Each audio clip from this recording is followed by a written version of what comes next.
Good afternoon. Today is Monday, February 22nd, 2021. It's Monday of the first week in Lent. I'd like to share with you a brief essay about the desert by an acquaintance of mine, Craig Morrison, who lives in Rome.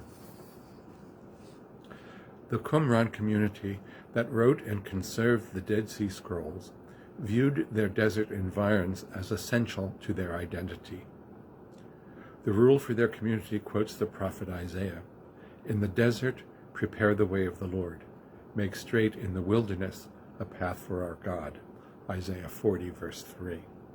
So they went into the desert of Judea to prepare that path.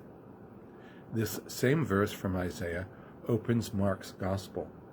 The evangelist invites us into the desert to listen to the voice of John the Baptist, who was drawing folks from the local towns, including Jerusalem. John did not preach in downtown Jerusalem. If the urban dwellers wanted to hear his message, they had to leave the bustle of the city. The silence and solitude of the desert would help these urbanites hear his voice, which, according to Mark's reinterpretation of Isaiah, cries out in the desert. The Baptist knew the desert was essential for their transformation.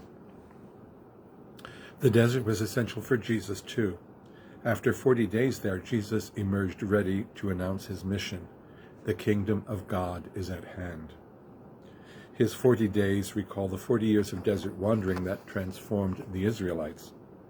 Once slaves who had escaped Egyptian oppression, they became the people of the book. Only after that desert experience were they prepared to enter the promised land and live according to the teachings they had received at Mount Sinai. And so it is with us. As Lent begins, we go with Jesus into the desert to be transformed into the kingdom of God. As I was writing this essay several months ago, Rome was coming out of a quarantine that lasted around 40 days. No one was allowed outside except for a documented reason. The frenetic activity of human life in a city was abruptly silenced on the evening of March 4th, 2020, and the city of Rome became a desert. In the early morning, I could hear the rhythmic activity of a woodpecker, and in the evening, the call of an owl. But life in that desert was harsh. The weakest among us succumbed to a dreadfully contagious virus, while others gave their lives in service: medical professionals, grocery store clerks, truck drivers, and others who were called upon to provide essential services. Like the angels who came to Jesus, these modern angels, some of whom became modern martyrs, cared for us during our time in the desert. In the desert, Jesus confronted and vanquished Satan. We too have had to confront our own demons during our desert lockdown. Why did so many die? Why was the risk of serious illness and death linked to income, race, and access to health care? In Rome, undocumented workers lost their black market jobs and were thrown out into the street by slum landlords. The demons that had gone unnoticed for too long now confronted us, and confront us still. Will we vanquish them? Will our sojourn in this desert become our moment of transformation?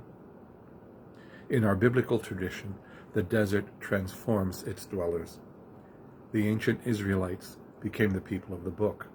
The Qumran community went into the desert to seek God. Jerusalemites could hear John's voice, but only if they traveled into the desert. There Jesus vanquished Satan and emerged to announce that the kingdom of God is near. May this year's Lenten desert experience transform us into that kingdom that Jesus came to create. I wish you a pleasant evening.